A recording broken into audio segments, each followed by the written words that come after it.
ಗುರುರ್ಬ್ರಹ್ಮ ಗುರುರ್ವಿಷ್ಣು ಗುರುರ್ದೇವೋ ಮಹೇಶ್ವರಃ ಗುರು ಸಾಕ್ಷಾತ್ ಪರಬ್ರಹ್ಮ ತಸ್ಮೈ ಶ್ರೀ ಗುರವೇ ನಮಃ. ಶ್ರೀ ಜಗದ್ಗುರು ಸಿದ್ಧಾರೂಢರ ಪಾದಕಮಲಗಳಿಗೂ, ಶ್ರೋತ್ರಿಯ ಬ್ರಹ್ಮನಿಷ್ಠ ಸದ್ಗುರು ಬಸವಾನಂದರ ಪಾದಕಮಲಗಳಿಗೂ, ಅವರ ಪ್ರತಿರೂಪದಂಥ ನಿಜಗುಣಪ್ಪನವರ ಪಾದಕಮಲಗಳಿಗೂ ನನ್ನ ದೀರ್ಘದಂಡ ಪ್ರಣಾಮಗಳನ್ನು ಸಲ್ಲಿಸುತ್ತಾ, ಎಲ್ಲ ಮಹಾತ್ಮರ ಪಾದಕಮಲಗಳಿಗೂ ನನ್ನ ದೀರ್ಘದಂಡ ಪ್ರಣಾಮಗಳನ್ನು ಸಲ್ಲಿಸುತ್ತಾ, ಮನದಲ್ಲಿ ಸ್ಮರಿಸಿಕೊಳ್ಳುತ್ತಾ, ತಮ್ಮೆಲ್ಲರಿಗೂ ವಂದಿಸುತ್ತಾ, ಇವತ್ತಿನ ಪರಮಾನುಭವ ಬೋಧಿ 2ನೆಯ ಸಂಧಿ ಒಳಗೆ ಇವತ್ತಿನ ಆಧಾರದ ಸೂತ್ರ 10ನೆಯ ಸೂತ್ರ ಶುರುವಾಗ್ಯದ ಅಂತ ಅನ್ನಿಸ್ತು. ಗುಣಗಂಧ ಅವಸ್ಥೆಯ ಬಗ್ಗೆ ಅವರು ಹೇಳ್ತಾ ಇದ್ದಾರೆ. ನೋಡೋಣ, ಇದನ್ನೇ ಹಿಡ್ಕೊಂಡು ಹೋಗೋಣ.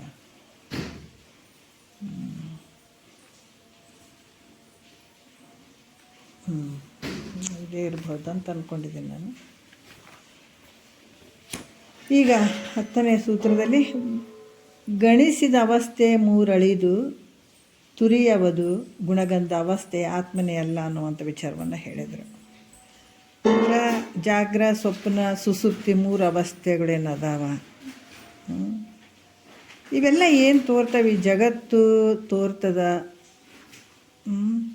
ಯಾವುದರಿಂದ ತೋರ್ತದ ಅಂತಂದ್ರೆ, ಅಜ್ಞಾನದಿಂದ ಇದು ಸತ್ಯ ಅಂತ ತೋರ್ತದ, ಜ್ಞಾನದಿಂದ ಇದು ಮಿಥ್ಯ ಅಂತ ತೋರ್ತದ. ಅದರಿಂದ ಈ ಸತ್ಯ ಮಿಥ್ಯ ಭಾವನೆಯ ಮೂಲಕ ನಡೆಯುವಂಥದ್ದು. ಇದು ಸತ್ಯ ಅನ್ನುವಂಥದ್ದು, ಮಿಥ್ಯ ಅನ್ನುವಂಥದ್ದು. ಅದರಿಂದ ಈ ಮೂಲಕ, ಈ ಭಾವನೆಯ ಮೂಲಕನೇ ಈ ಜಾಗ್ರ ಸ್ವಪ್ನ ಸುಸುಪ್ತಿ ನಮ್ಮಲ್ಲಿ ತೋರ್ತಾವೆ, ಭಾವನೆಯಿಂದನೇ. ಅದಕ್ಕೆ ಇಲ್ಲಿ ಕೂಡ ಈ 3 ಅವಸ್ಥೆಗಳು ಹೆಂಗೆ ತೋರ್ತಾವೆ ನಮ್ಮಲ್ಲಿ ಅಂತಂದ್ರೆ, 3 ಗುಣಗಳಿಂದ ತೋರ್ತಾವೆ: ಸತ್ವ, ರಜೋ, ತಮೋ. ಈ 3 ಗುಣಗಳ ಮೂಲಕ ಈ 3 ಅವಸ್ಥೆಗಳು ತೋರ್ತಾವೆ. ಯಾಕಂದರೆ ಈ ಅವಸ್ಥೆಗಳು ಜ್ಞಾನದಿಂದ ನಾಶ ಆದಾಗ ಏನಾಗ್ತದೆ ಅಂದರೆ, ಈ ಅವಸ್ಥೆಗಳು ಏನದಾವ, ನಾಶ ಆದ ನಂತರ 4ನೆಯದಾದಂಥ ಅವಸ್ಥೆ ಗುಣಗಂಧ ಅವಸ್ಥೆ. ಅಂದರೆ ಅಲ್ಲಿ ಒಂದು ಗುಣದ ವಾಸನ ರೂಪ ಇರ್ತದಲ್ಲಿ, ಗುಣದ ಒಂದು ವಾಸನೆ ರೂಪ. ಇದು 4ನೆಯ ತೂರ್ಯ ಅವಸ್ಥೆ ಅಂತ ಕೂಡ ಹೇಳಿದರು. ಆದರೆ ಇದು ನಿಜವಾಗಿ ಆತ್ಮನಂಗೆ ತೋರ್ತದ, ಅದರ ಆತ್ಮಸ್ವರೂಪ ಅಲ್ಲ. ಅದನ್ನು ಕೂಡ ಮಿಥ್ಯೆ ಅದು. ಅದಕ್ಕೆ ಈ ರೀತಿಯಾಗಿ ಈ ವಾಸನಾತ್ಮಕ ತೂರ್ಯಾವಸ್ಥೆಯ ಉತ್ಪತ್ತಿ ಮತ್ತು ನಾಶಗಳಿಗೆ ಕಾರಣವಾಗಿರುವಂಥದ್ದು ಯಾವುದು ಅಂದರೆ ಅಧಿಷ್ಠಾನವಾದಂಥ ವಸ್ತು. ಆ ವಸ್ತು ಯಾವುದು ಅಂದರೆ ನಿನ್ನ ಸ್ವರೂಪನೇ ಅಂತ ಹಿಂದಿನ ವಿಚಾರದಲ್ಲಿ ಅವರು ಹೇಳುತ್ತಾ ಬಂದರು. ಈಗ ನಾವು 7ನೆಯ ನುಡಿಯಿಂದ ನೋಡೋಣ. ಯಾಕಂತಂದ್ರೆ ಇಲ್ಲಿ ತೂರ್ಯದ ಅವಸ್ಥೆಯನ್ನು ಹೇಳಿದರು. ಆಮೇಲೆ ಇಲ್ಲಿ ಏನು ಹೇಳತ್ತಾರ, ತೂರ್ಯ ಅವಸ್ಥೆಯ ಸ್ವರೂಪವನ್ನು ಹೇಳತ್ತಾರ. ಅವರು ಏನು ಹೇಳತ್ತಾರ, ಅದು ಮಾಯೋಪಾಧಿ ಎಂಬುದು ಅವಸ್ಥಾ ವಾಸನವು, ವಾಸನ ಪದವು ಆ ಪ್ರಯತ್ನಗಳಿಲ್ಲದೆ ಉದಿಸುವ 3 ಅವಸ್ಥೆಗಳ ಅಳಿದು ಉಳಿದಿರುವುದು ತಾನು ಅಭ್ಯಾಸ ಸಂಜನಿತವು ಅಂತ ಹೇಳ್ತಾರೆ. ಏನು ಹೇಳ್ತಾರೆ ಅಂದರೆ, ಈ ತೂರ್ಯ ಅವಸ್ಥೆ ಯಾವುದರಿಂದ ಅಲ್ಲಿ ಕೂಡಿರ್ತದ ಅಂತಂದ್ರೆ, ಮಾಯಾ ಉಪಾಧಿಯಿಂದ ಕೂಡಿರ್ತದೆ ತೂರ್ಯ ಅವಸ್ಥೆ. ಈ 3 ಅವಸ್ಥೆಗಳೇನದಾವ, ಜಾಗ್ರ ಸ್ವಪ್ನ ಸುಸುಪ್ತಿ ಗುಣಾತ್ಮಕದಿಂದ ಕೂಡಿರ್ತಾವೆ. ಅರ್ಥ ಆಯ್ತಲ್ಲ? ಜಾಗ್ರ ಸ್ವಪ್ನ ಸುಸುಪ್ತಿ ಏನು ನಮಗೆ ಬರ್ತಾವಲ್ಲ, ಇವು ಗುಣದಿಂದ ಕೂಡಿದಂಥವು, ಗುಣಾತ್ಮಕವಾಗಿರುವಂಥವು. ಆದರೆ ಈ ಗುಣಗಂಧ ಅವಸ್ಥೆ ಅನ್ನುವಂಥದ್ದು ಮಾಯಾ ಉಪಾಧಿಯಿಂದ ಕೂಡಿರ್ತದಲ್ಲಿ. ಯಾಕಂದರೆ ಸಕಲ ಜೀವಿಗಳಿಗೂ ಕೂಡ ಏನೊಂದು ಪ್ರಯತ್ನ ಮಾಡದಿದ್ದರೂ ಕೂಡ ಈ ತಾನೇ ಹುಟ್ಟುತ್ತವ, ತಾನೇ ನಾಶ ಆಗುವಂಥದ್ದು ಜಾಗ್ರ ಸ್ವಪ್ನ ಸುಸುಪ್ತಿ. ಅಲ್ಲಿ ಹುಟ್ಟುತ್ತದೆ, ಜಾಗ್ರನೂ ಆಗ್ತದೆ, ಸ್ವಪ್ನನೂ ಆಗ್ತದೆ, ಸುಸುಪ್ತಿ ಆಗ್ತದೆ, ಮತ್ತು ನಾಶ ಆಗ್ತದೆ. ಇದು ಸಕಲ ಜೀವರಾಶಿಗಳಲ್ಲಿ ತೋರ್ತದೆ. ಯಾಕಂತಂದ್ರೆ ಇದಕ್ಕೆ ಒಂದು ಆಧಾರವಾಗಿರುವಂಥದ್ದು ಒಂದು ವಸ್ತು ಅದು. ಇವೆಲ್ಲಗಳಿಗೆ ಆಧಾರವಾಗಿದೆ. ಈಗ ಸಮುದ್ರದಾಗ ನೀರು ಅದಾವೆ, ಮ್ಯಾಲೆ ತೆರೆನೊರೆಗಳು ತೋರ್ತಾವೆ, ಆದ್ರೆ ಅವು ತೋರಿದಂಗೆ ಅಥವಾ ಮತ್ತು ಅಡಗ್ತಾವೆ. ಎಲ್ಲಿ ಅದಕ್ಕೆ ಆಧಾರವಾಗಿರುವಂಥದ್ದು ಯಾವುದು? ನೀರು. ಅದೇ ರೀತಿ ಕೂಡ ಇಲ್ಲಿ ಅವಸ್ಥೆಗಳು ನಿನ್ನಲ್ಲಿ ತೋರಿದಂಗೆ ಆಗ್ತದೆ ಮತ್ತು ಅಡಗ್ತಾವೆ. ಇದಕ್ಕೆ ತೋರಿ ಅಡಗದೇ ಇರುವಂಥದ್ದು ಒಂದು ಸ್ವರೂಪ ನಿಂದೈತೆ. ಅದು ತೋರಿ ಮತ್ತು ಅಡಗಿದ ಕೂಡಲೇ, ಯಾಕಂದ್ರೆ ತೋರದೆ ಮತ್ತು ಅಡಗದೇ ಇರುವಂಥದ್ದು ಒಂದು ಅಧಿಷ್ಠಾನ ರೂಪ ವಸ್ತು ಐತೆ. ಮತ್ತು ತೋರಿ ಅಡಗಿದ ಕೂಡಲೇ ಉಳಿದಂಥ ಯಾವ ಒಂದು ಸ್ವರೂಪ ಏನುಂಟ ಅದು ನಿನ್ನ ಸ್ವರೂಪ. ತೋರಿ ಮತ್ತು ಅಡಗಿದ ಕೂಡಲೇ, ತೋರುವಂಥದ್ದು ಮತ್ತು ಅಡಗ್ತದದು. ಅಡಗಿದ ನಂತರ ಅಲ್ಲಿ ಉಳಿದಂಥ ಸ್ವರೂಪ ಏನೈತೆ ಅದು ತೂರ್ಯಾವಸ್ಥೆ ಅಂತ ಕೊಡ್ತದೆ. ಅಲ್ಲೇ ಹುಟ್ಟುವಂಥದ್ದು, ಅಲ್ಲೇ ನಾಶ ಆಗುವಂಥದ್ದು, ಅದಕ್ಕೆ ಆಧಾರವಾಗಿರುವಂಥದ್ದು ನಿನ್ನ ಸ್ವರೂಪ. ಇದು ತನ್ನಷ್ಟಕ್ಕೆ ತಾನೇ ತೋರ್ತದೇನು ಅಂದ್ರೆ ಇದು ತನ್ನಷ್ಟಕ್ಕೆ ತಾನೇ ತೋರಂಗಿಲ್ಲ. ಯಾವುದು? ತೂರ್ಯಾವಸ್ಥೆ. ಅದು ತನ್ನಷ್ಟಕ್ಕೆ ತಾನೇ ಆಗ್ತದೇನು ಅಂದರೆ ಇದು ಆಗಂಗಿಲ್ಲ. ಅಂದರೆ ಇದು ಅಭ್ಯಾಸದ ಮೂಲಕ, ಪ್ರಯತ್ನದ ಮೂಲಕ, ಅಭ್ಯಾಸದ ಮೂಲಕ, ಸಾಧನೆಯ ಮೂಲಕ ಇದು ಪ್ರಾಪ್ತ ಆಗ್ತದೆ. ಸುಮ್ಮನೆ ಬರೋಂಗಿಲ್ಲ. ಜಾಗ್ರ, ಸ್ವಪ್ನ, ಸುಸುಪ್ತಿ ಹೆಂಗೆ ಬಂದು ಹೋಗ್ತಾವ ಹಂಗೆ ಇದು ಬರ್ತದೇನ್ರಿ ಅಂದರೆ ಹಂಗೆ ಬರೋಂಗಿಲ್ಲ. ಇದು ಪ್ರಯತ್ನ ಮಾಡಿದಾಗ, ಆಮೇಲೆ ಇದು ಅಭ್ಯಾಸ ಮೂಲಕ ಇದು ಪ್ರಾಪ್ತ ಆಗ್ತದೆ. ಆದರೆ ಈ ಮಾಯ ಶರೀರ ಧರ್ಮ ಈ ಮಾಯೆಗೆ ಯಾಕಂದರೆ ಆತ್ಮನಿಗಿಲ್ಲ. ಇದು ಮಾಯ ಶರೀರದ ಆತ್ಮ ಅಂದರೆ ಗುಣಗಂಧಾವಸ್ಥೆ. ಈ ಮಾಯೆಗೆ ಸಾಕ್ಷಿಯಾದಂಥ ಆತ್ಮನಿಗೆ ಇಲ್ಲ ಅನ್ನುವಂಥದ್ದನ್ನು 8ನೇ ನುಡಿಯಲ್ಲಿ ಹೇಳ್ತಾರೆ. ಆ ಮಾಯಾ ತನು ಧರ್ಮವು ಆ ನಿಜಾತ್ಮನಿಗಿಲ್ಲವೋ ಆ ಮಾಯೆಯನ್ನು ಕಾಣ್ಬೇಕತ್ತದಿಂದ ಆ ಮಾಯೆ ಕಾಣಿಸಿಕೊಂಬುದಾಗಿಯೇ ಪುಸಿ ಆ ಆ ಮಹಾ ದೃಶ್ಯ ಮಾತ್ರವದು ಸತ್ಯ ಅಂತ ಹೇಳ್ತಾರೆ ಅವರು.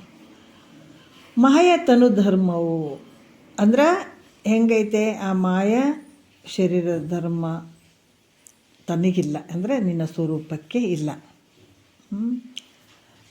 ಯಾವ ರೀತಿ ಇಲ್ಲ ಅಂತಂದರೆ ಹೇಳ್ತಾರೆ, ಈ ಮಾಯೆಯನ್ನು ನೀನು ಅರಿಯುವಂಥವನು, ತಿಳ್ಕೊಳ್ಳುವಂಥವನು. ಯಾಕಂತಂದ್ರೆ ಈ ಮಾಯೆಯಿಂದ, ಈ ಮಾಯೆ ಏನಾಗ್ತದಂದರೆ ನಿನ್ನ ಸ್ವರೂಪದಿಂದ ಅರಿಸಿಕೊಳ್ಳುತ್ತದೆ. ಹಾಗಾಗಿ ಇದು ಮಿಥ್ಯೆ ಆಗಿರುವಂಥದ್ದು. ಯಾವುದು ನಿನ್ನಿಂದ ತಿಳಿಸಿಕೊಳ್ಳುತ್ತದೆ, ಅರಿಸಿಕೊಳ್ಳುತ್ತದೆ, ಅದೆಲ್ಲನೂ ಮಿಥ್ಯೆ. ಅದಕ್ಕೆ ಅರಿಯುವಂಥ ನೀನು ಹೆಂಗಿದೆ ಅಂತಂದರೆ ಎಲ್ಲ ಕಡೆ ಇರುವಂಥವನು, ಪರಿಪೂರ್ಣನಾಗಿರುವುದರಿಂದ ನೀನು ಯಾವತ್ತೂ ಸತ್ಯವಾಗಿರುವಂಥವನು ಅಂತ ಈ ಥರ ನಿಶ್ಚಯ ಮಾಡು ಮೈತ್ರ ಅಂತ ಹೇಳ್ತಾರೆ ಅವರು. 9ನೇ ನುಡಿಯಲ್ಲಿ ಹೇಳ್ತಾರೆ. ಇಲ್ಲೇನು ಹೇಳ್ತಾರೆ ಅಂತಂದ್ರೆ, ತೂರ್ಯ ಅವಸ್ಥೆ ಕೂಡ ಮಿಥ್ಯೆ ಆಗಿರ್ತದ. ಅಲ್ಲಿ ಪ್ರತ್ಯೇಗಾತ್ಮನ ಆಕಾರ ರೂಪ ಬುದ್ಧಿಯ ಇಲ್ಲೇನಾಗ್ತದ ವೃತ್ತಿ ಇರ್ತದಲ್ಲಿ. ಈ ತೂರ್ಯ ಅವಸ್ಥೆ ಕೂಡ ವಿಚಾರ ಮಾಡಿದ್ರೆ ಮಿಥ್ಯೆ ಆಗ್ತದೆ, ಅದು ಹೊರತು ಸತ್ಯ ಅಲ್ಲ ಅನ್ನುವಂಥದ್ದನ್ನು 9ನೇ ನುಡಿಯಲ್ಲಿ ಹೇಳ್ತಾರೆ. ಪ್ರತ್ಯೇಗಾತ್ಮನ ಬುದ್ಧಿ ಕೃತ್ಯವೇ ತುರಿಯವದರ್ಥವನ್ನೇ ತೋರಿ ಕೆಡುವುದು ಸತ್ಯವಿದೆಂದು ನಂಬಲೇ ನೀನು ಮೈತ್ರಿಯೇ ಶ್ರುತ್ಯನೂ ಶಾಸನಬಹುದಾಗಿ ಅಂತ ಹೇಳ್ತಾರೆ. ಇಲ್ಲೇನು ಹೇಳ್ತಾರೆ? ಪ್ರತ್ಯೇಗಾತ್ಮ ಅಂದರೆ ಸಾಕ್ಷಿ ಸ್ವರೂಪವಾಗಿರುವಂಥನು. ಇದು ಈ ಬುದ್ಧಿ ಕೃತ್ಯವೇ ಅಂತಂದ್ರೆ ಏನಂದರೆ ಈ ಬುದ್ಧಿಯ ಆಕಾರವೇ ಈ ತೂರ್ಯ ಅವಸ್ಥೆ ಕೂಡ ಇದು ಬುದ್ಧಿ ಆಕಾರವೇ ತೂರ್ಯ ಅವಸ್ಥೆ ಅದು ನಿಜ ವಸ್ತುವೇನೋ ಅನ್ನುವಾಗೆ ತೋರ್ತದೆ. ಈಗ ಬುದ್ಧಿ ಕೂಡ ಸ್ವತಂತ್ರ ಐತೇನೆ, ನಾವು ಈ ನಮ್ಮಲ್ಲಿ ಬುದ್ಧಿ ಆದಂತಂದ್ರೂ ಕೂಡ ಅದಕ್ಕೆ ಸ್ವತಂತ್ರ ಐತೇನೆ ಅಂತಂದರೆ ಇಲ್ಲ, ಅದು ನಿನ್ನ ಸ್ವರೂಪದ ಒಂದು ಶಕ್ತಿಯನ್ನು ಪಡ್ಕೊಂಡಿರ್ತದೆ ಅದು ಕೂಡ. ಆದರೂ ಅದು ಆತ್ಮನಿಗೆ ವರ್ತನೆ ಮಾಡ್ತದೆ. ಆದರೂ ಕೂಡ ಅದು ನಿಜ ವಸ್ತು ಅನ್ನುವ ಹಾಗೆ ತೋರಿದರೂ ಕೂಡ ಆದರೆ ತನಗಿಂತ ಅದು ಹೆಂಗದರ ಸಾಕ್ಷಿ ಅದು ನಿಜವನ್ನು ತೋರಿಸಿ ನಾಶವಾಗುವುದು ಇದು. ಯಾಕಂತಂದರೆ ಇದು ಯಾವ ರೀತಿ ಅಂತಂದ್ರೆ ಅದಕ್ಕೆ ಸಾಕ್ಷಿಯಾಗಿರುವಂಥವು ನೀನು, ಎಲ್ಲದಕ್ಕೂ ಸಾಕ್ಷಿಯಾಗಿರುವಂಥವು ನೀನು. ಇದು ನಿನ್ನಿಂದ ಕೂಡ ತಿಳಿಸಿಕೊಡುವಂಥದ್ದು. ಈ ರೀತಿಯಾಗಿ ವೇದಾಂತ ಶಾಸ್ತ್ರವನ್ನು ಇಲ್ಲಿ ನಾವು ಗುರುಮುಖದಿಂದ ಶ್ರವಣ ಮನನ ನಿಧಿಧ್ಯಾಸನ ಈ ಮಾಡ್ತಾ ಇದ್ದಾಗ ಬುದ್ಧಿಗೆ ಕೂಡ ಸ್ವತಂತ್ರತೆ ಇಲ್ಲ, ನಿನ್ನ ಶಕ್ತಿಯನ್ನು ಪಡ್ಕೊಂಡಿರ್ತದೆ. ಆದರೂ ಕೂಡ ಈ ವೇದಾಂತ ಶಾಸ್ತ್ರವನ್ನು ನಾವು ಗುರುಮುಖದಿಂದ ಪ್ರಯತ್ನ ಪಡ್ತೀವಿ. ಏನು ಈ ಶ್ರವಣ ಮಾಡುವಂಥದ್ದು, ಮನನ ಮಾಡುವಂಥದ್ದು, ನಿಧಿಧ್ಯಾಸನಗಳನ್ನು ಮಾಡುವಂಥದ್ದು. ಆವಾಗ ಏನಾಗ್ತದೆ, ನಮ್ಮ ಬುದ್ಧಿ ಯಾವ ಆಕಾರಕ್ಕೆ ಬರ್ತದ್ರೆ ಪ್ರತ್ಯೇಗಾತ್ಮನ ಸ್ವರೂಪದ ಆಕಾರಕ್ಕೆ ಬರುವಂಥದ್ದು. ಆ ಸ್ಥಿತಿಗೆ ಏನು ಹೇಳ್ತಾರೆ, ತೂರ್ಯಾವಸ್ಥೆ ಅಂತ ಹೇಳ್ತಾರೆ. ಯಾವಾಗಿದು ಪ್ರಯತ್ನ ಪಟ್ಟು ಗುರು ಮುಖಾಂತರ ಕೂತ್ಕೊಂಡು ಇದನ್ನು ಕೇಳ್ತಾ ಹೋದಾಗ ನಮ್ಮ ಬುದ್ಧಿ ಯಾವ ಸ್ಥಿತಿಗೆ ಬರ್ತಂದ್ರೆ ಪ್ರತ್ಯೇಗಾತ್ಮನ ಒಂದು ಸ್ವರೂಪದ ಸ್ಥಿತಿಗೆ ಬರ್ತದೆ. ಇದಕ್ಕೆ ತೂರ್ಯಾವಸ್ಥೆ ಅಂತ ಕೂಡ ಕರೀತಾರೆ. ಅದು ನಿಜವಾಗಿ ಸಾಕ್ಷಿ ರೂಪ ಆತ್ಮನೋ ಎನ್ನುವ ಹಾಗೆ ಕಂಡು ಬರ್ತದೆ. ಯಾಕಂದ್ರೆ ನಿಜವಾಗಿ ಅದು ವಿಚಾರ ಮಾಡಿದ್ರೆ ಸಾಕ್ಷಿ ರೂಪ ಆತ್ಮನೋ ಅನ್ನುವ ಹಾಗೆ ಅದು ಕಂಡು ಬಂದರೂ ಕೂಡ ಅದು ಉತ್ಪನ್ನ ಆಗಿರುವಂಥದ್ದು. ಉತ್ಪನ್ನ ಆಗಿರೋದರಿಂದ ಅದು ಉತ್ಪನ್ನ ಯಾವುದಾಗಿರ್ತದೆ ನಾಶ ಆಗ್ತದೆ. ಅದರಿಂದ ಅದು ಕೂಡ ಆತ್ಮಸ್ವರೂಪ ಅಲ್ಲ, ಅಥವಾ ಸಾಕ್ಷಿ ಭಾವ ಅದರ ಉಪಲಕ್ಷಣವಾಗಿರುವಂಥದ್ದು. ಅದರಿಂದ ಇಲ್ಲಿ ಕೂಡ ಹೇಳ್ತಾರೆ, ತಾನು ನಿಜವನ್ನು ತೋರಿಸಿ, ಅದರಿಂದ ಉಪಲಕ್ಷಿತ ನಿಜವನ್ನು ತೋರಿಸಿ ತಾನು ನಾಶವಾಗಿ, ಅದರಿಂದ ಅದು ಹೆಂಗದಂದ್ರೆ ಆತ್ಮಸ್ವರೂಪ ಅಲ್ಲ. ಇದು ಕೂಡ ಆ ನಿಜವನ್ನು ತೋರಿಸಿ ತಾನು ಏನು ಮಾಡ್ತದೆ ನಾಶ ಆಗಿರುವಂಥದ್ದು.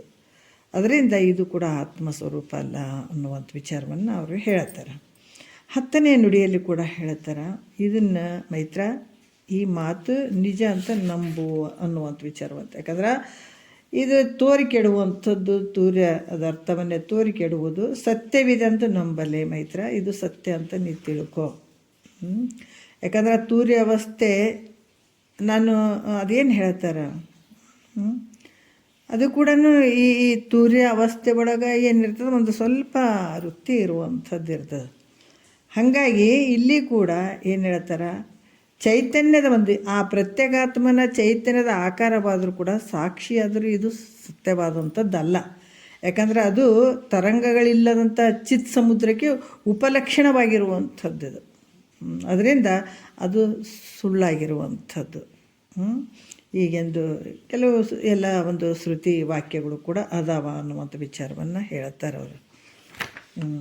ಅದಕ್ಕೆ ಇದನ್ನು ನೀನು ನಂಬು, ಇದಕ್ಕೂ ಕೂಡ ಪ್ರಮಾಣಗಳು ಅದಾವ ಮೈತ್ರ ಅನ್ನುವಂಥ ವಿಚಾರವನ್ನು ಹೇಳ್ತಾರೆ. 10ನೇ ನುಡಿಯಲ್ಲಿ ಹೇಳ್ತಾರೆ, ತೋರುವ ವಿಷಯವ, ತೋರುವ ದೇಹವ, ತೋರುವ ಅದರ ಅರಿವಿದೆಂಬ ಮೂರು ಜಾಗರಣಾದಿ 4ರೊಳು ಇಂತು ತೋರುತ್ತಿರುವುದು ದೃಶ್ಯ ಮಾತ್ರಕ್ಕೆ ಅಂತ ಕೂಡ ಹೇಳ್ತಾರೆ. ಇಲ್ಲಿ ತೋರುವ ಅಂತಂದ್ರೆ ಪ್ರತೀತಿಯಾಗಿರುವಂಥದ್ದು, ವಿಷಯ ಅಂತಂದರೆ ಯಾವುದು, ವಿಷಯವ ಅಂತಂದಾಗ ಸ್ಥೂಲ, ಸೂಕ್ಷ್ಮ, ಆವೃತ, ಆನಂದ, ನಿರಾವೃತ ಆನಂದಗಳಂತ ವಿಷಯಗಳು ಇವು. ಮತ್ತು ತೋರುವ ದೇಹವ ಅಂತಂದರೆ ದೇಹ, ಸ್ಥೂಲ, ಸೂಕ್ಷ್ಮ, ಕಾರಣ ಅನ್ನುವಂಥದ್ದು, ಮಹಾಕಾರಣಗಳು ಅನ್ನುವಂಥ ಶರೀರಗಳು. ಇದು ಯಾಕಂತಂದ್ರೆ ತೋರುವದ ಅರಿವದೆಂಬ ಅಂತ ಇಲ್ಲಿ ಹೇಳ್ತಾರೆ. ಯಾಕಂದ್ರೆ ಇಲ್ಲಿ ತೋರುವುದರ ಅರಿವೆಂದೆಂಬ ಅನ್ನುವಂಥದ್ದು ಸ್ವಲ್ಪ ಮಿಸ್ಟೇಕ್ ಆಗ್ಯದಂತ ಏನೋ ಅನ್ನಿಸ್ತದೆ. ಇಲ್ಲಿ ಕೂಡ ಏನು ಹೇಳ್ತಾರೆ, ಈ ತೋರುವಂಥದ್ದು ಯಾವುದಂದ್ರೆ ವಿಶ್ವ, ತೈಜಸ್, ಪ್ರಾಜ್ಞೆ, ಪ್ರತ್ಯೇಗಾತ್ಮ, ಇವು ಅರಿವುಗಳು. ಆಮೇಲೆ ಈ ಜಾಗ್ರಾದಿ 3 ಅಂತಂದಾಗ ಜಾಗ್ರ, ಸ್ವಪ್ನ, ಸುಸುಪ್ತಿ ಅನ್ನುವಂಥ 3 ಅವಸ್ಥೆಗಳು. 4ರೊಳು ಅಂತಂದಾಗ ತೂರ್ಯಾವಸ್ಥೆ. ಈ 4 ಅವಸ್ಥೆಗಳಲ್ಲಿ ಅಂತಂದರೆ ಜಾಗ್ರ, ಸ್ವಪ್ನ, ಸುಸುಪ್ತಿ ಮತ್ತು ತೂರ್ಯಾವಸ್ಥೆ, ಇವು 4 ಅವಸ್ಥೆಗಳು. ಇವೆಲ್ಲದಕ್ಕೆ ಕೇವಲ ದೃಶ್ಯದ ನಿಜ ಸ್ವರೂಪಕ್ಕೆ ಇವು ತತ್ವ ಸಮೂಹವು ಯಾವಾಗಲೂ ಸ್ವಲ್ಪ ಪ್ರತೀತಿ ಆಗ್ತಾ ಇರುವಂಥದ್ದು. ಯಾಕಂದರೆ 4 ವಿಷಯ ಆಗಿರ್ಬೋದು, 4 ದೇಹ ಆಗಿರ್ಬೋದು, 4 ಅರಿವಾಗಿರ್ಬೋದು, 4 ಅವಸ್ಥೆಗಳಲ್ಲಿ ತೋರ್ತಿರ್ಬೋದು, 4 ಅವಸ್ಥೆಗಳು ತೋರ್ತಾ ಇರ್ತಾವೆ. ಯಾಕಂತಾರೆ 4 ವಿಷಯಗಳು ಅಂತ ಹೇಳ್ತಾರೆ ಅವರು. ಯಾವ ರೀತಿ ಅಂತಂದ್ರೆ ಸ್ಥೂಲ, ಸೂಕ್ಷ್ಮ, ಆವೃತ ಆನಂದ, ನಿರಾವೃತ ಆನಂದ ಅನ್ನುವಂಥದ್ದು ಈ 4 ವಿಷಯಗಳು ಅಂತ ಹೇಳ್ತಾರೆ. ಮತ್ತು 4 ದೇಹ ಅಂತಂದ್ರೆ ಇಲ್ಲಿ ಕೂಡ ಸ್ಥೂಲ, ಸೂಕ್ಷ್ಮ, ಕಾರಣ, ಮಹಾಕಾರಣ ಅನ್ನುವಂಥದ್ದು 4 ದೇಹಗಳು. ಆಮೇಲೆ 4 ಅರಿವು ಅಂತಂದ್ರೆ ಯಾವುದು ಅಂತಂದರೆ ವಿಶ್ವ, ತೈಜಸ್ಸು, ಪ್ರಾಜ್ಞೆ, ಪ್ರತ್ಯೇಗಾತ್ಮ ಅನ್ನುವಂಥದ್ದು. ಮತ್ತು 4 ಅವಸ್ಥೆಗಳು ಅಂತಂದರೂ ಕೂಡ ಇಲ್ಲಿ ಜಾಗ್ರ ಸ್ವಪ್ನ ಸುಪ್ತಿ ಈ 3 ಅವಸ್ಥೆಗಳು, ಇನ್ನೊಂದು ತುರ್ಯಾವಸ್ಥೆ, ಇವು 4 ಅವಸ್ಥೆಗಳು. ಇವೆಲ್ಲವೂ ಏನಂತಂದ್ರೆ ಮಹಾದೃಶ್ಯಾದ ತನ್ನ ಸ್ವರೂಪಕ್ಕೆ ಹೆಂಗದವ ದೃಶ್ಯಗಳಾಗಿದ್ದಾವೆ ಈ 4 ಅವಸ್ಥೆಗಳು. ಅದರಿಂದ ಇವೆಲ್ಲ ಮಿಥ್ಯೆ ಆಗಿರುವಂಥವು ಹೊರತು ಇವುಗಳ ಸ್ವರೂಪ ಎಂದಿಗೂ ಸತ್ಯ ಆಗಂಗಿಲ್ಲ. ನೋಡಿರಿ ಹೆಂಗೆ ಒಂದೊಂದು ಮೆಟ್ಲುಗಳನ್ನು ನಾವು ಹತ್ತಬೇಕು. ಅದಕ್ಕೆ ಅದರಿಂದ ತೂರ್ಯಾವಸ್ಥೆ ಇದು ನಿಜವಾದದ್ದು ಅಲ್ಲ. ಈ ಭಾಳಷ್ಟು ಜನ ನಾವು ಅಲ್ಲಿಗೆ ನಿಂತ್ಕೊಂಡ್ಬಿಡ್ತೀವಿ. ಸಾಕ್ಷಿ ರೂಪವಾಗಿ ಆ ಸ್ಥಿತಿಯಲ್ಲಿ ನಿಂತುಕೊಂಡಾಗ ಇದೇ ಆತ್ಮ ಇಲ್ಲಿಗೆ ನಾವು ಮೇಲ್ಮಟ್ಟಕ್ಕೆ ಬಂದು ನಾವು ತಲುಪಿಬಿಟ್ಟಿವಿ ಅನ್ನುವಂಥ ಭಾವ ಬರ್ತದೆ. ಅದು ಕೂಡ ಹೋಗ್ಬೇಕಲ್ಲಿ, ಆ ಭಾವ ಕೂಡ ಹೋಗ್ಬೇಕು. ಯಾಕಂತಂದ್ರೆ ಅಲ್ಲಿ ಕೂಡ ಒಂದು ಮಾಯ ಉಪಾಧಿ ಇರ್ತದೆ, ಅಲ್ಲಿ ಏನೊಂದು ಇರೋಂಗಿಲ್ಲ. ಅಲ್ಲಿ ತೂರ್ಯ ಅವಸ್ಥೆಯಲ್ಲಿ ಏನೂ ಇರೋಂಗಿಲ್ಲ, ಆದರೂ ಕೂಡ ಸಾಕ್ಷಿ ಸ್ವರೂಪವಾಗಿ ನಾನು ಇದ್ದೀನಿ ಅನ್ನುವಂಥದ್ದು ಇರ್ತದೆ. ಅದು ಕೂಡ ಹೋಗಬೇಕು. ಅಲ್ಲಿಗೆ ನಿಂತಾಗ ನಾನು ಅಲ್ಲಿಗೆ ಬಂದು ಮುಟ್ಟಿದೆ ಅನ್ನೋಂಗಿಲ್ಲ. ಯಾಕಂದರೆ ಅದು ಕೂಡ ನಿನ್ನಿಂದ ತಿಳಿಸಿಕೊಳ್ಳುವಂಥದ್ದು. ತೂರ್ಯ ಅವಸ್ಥೆ ಕೂಡ ನಿನ್ನಿಂದನೇ ತಿಳಿಸಿಕೊಳ್ಳುವಂಥದ್ದು. ವಿಚಾರ ಮಾಡಿ ನೋಡಿದ್ರೆ ಅದು ಕೂಡ ಸತ್ಯವಾದಂಥದ್ದಲ್ಲ, ನಿನ್ನ ಸ್ವರೂಪ ಅಲ್ಲ ಅನ್ನುವಂಥದ್ದನ್ನು ಹೇಳ್ತಾರೆ ಅವರು.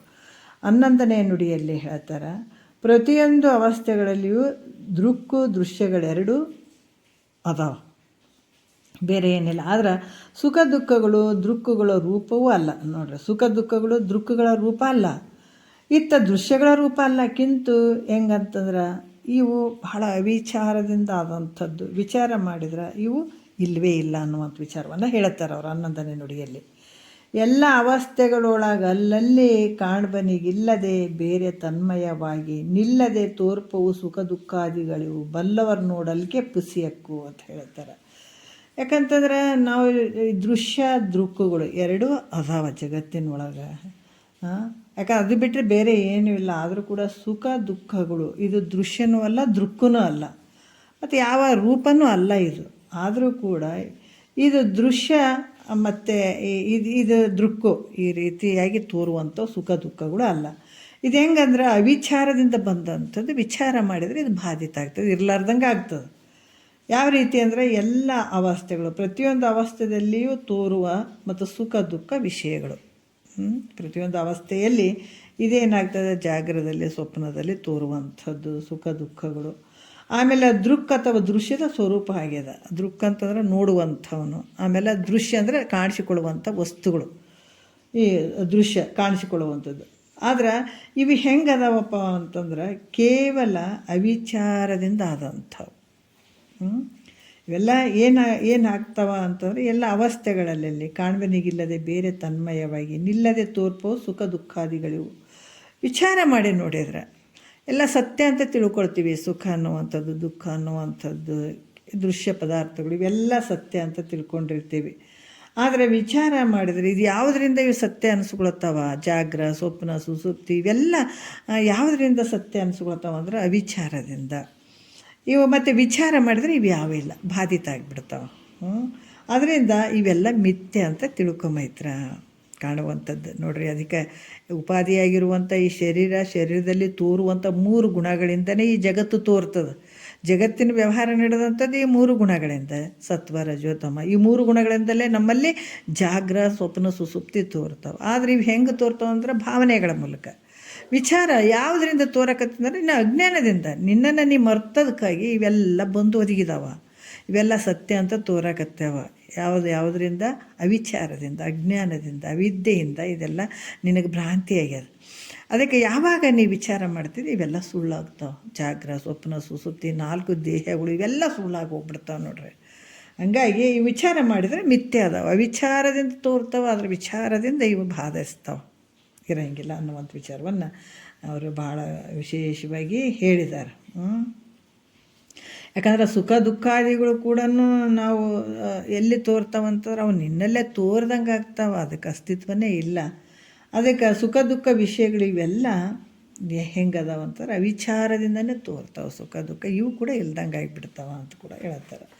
ಆತ್ಮಂಗೆ ಮಾಯ ತನು ಧರ್ಮ ನಿರಾಕರಣ ನಿರೂಪಣೆ ಸೂತ್ರ 10ಕ್ಕೆ ಪದ 62 ಅಂತ ಹೇಳಿ ಇವಾಗ ಏನು ಹೇಳಿದರು ಅಂದ್ರೆ 4 ಅವಸ್ಥಾದಿಗಳೆಲ್ಲವೂ ದೃಶ್ಯಗಳಾಗಿರ್ತಾವೆ ಅಂತ ಹೇಳಿದ್ರು. ಜಾಗ್ರ ಸ್ವಪ್ನ ಸುಸುಪ್ತಿ ಮತ್ತು ಯಾವುದು ತೂರ್ಯಾವಸ್ಥೆ ಇವೆಲ್ಲ ಇದರಿಟ್ಟು ಅರಿಯುವಂಥ ದೃಷ್ಟಿ ನಾನು ಸತ್ತೇ ಇದ್ದೀನಿ, ನೋಡುವಂಥವನು, ತಿಳ್ಕೊಳ್ಳುವಂಥವನು, ಅರಿಯುವಂಥವನು ನಾನು ಸತ್ತೇ ಇದ್ದೀನಿ.